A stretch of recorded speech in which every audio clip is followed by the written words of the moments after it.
When I was a young man, growing up in New York City, I refused to pledge allegiance to the flag. Of course, I was sent to the principal's office, and he asked me, "Why don't you want to pledge allegiance? Everybody does." I said, "Everybody once believed the earth was flat, but that doesn't make it so."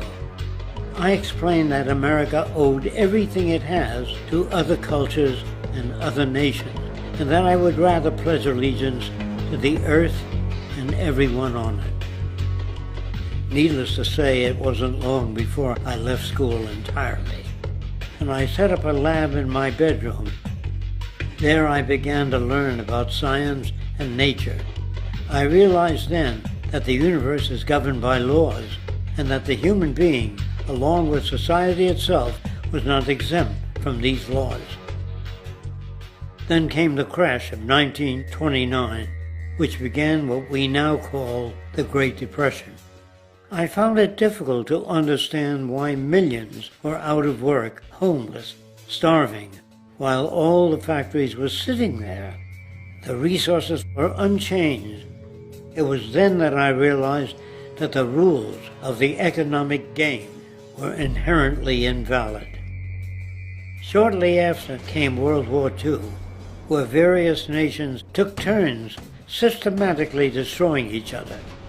I later calculated that all the destruction and wasted resources spent on that war could have easily provided for every human need on the planet.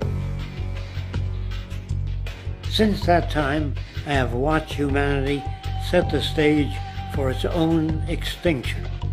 I have watched as the precious finite resources are perpetually wasted and destroyed in the name of profit and free markets.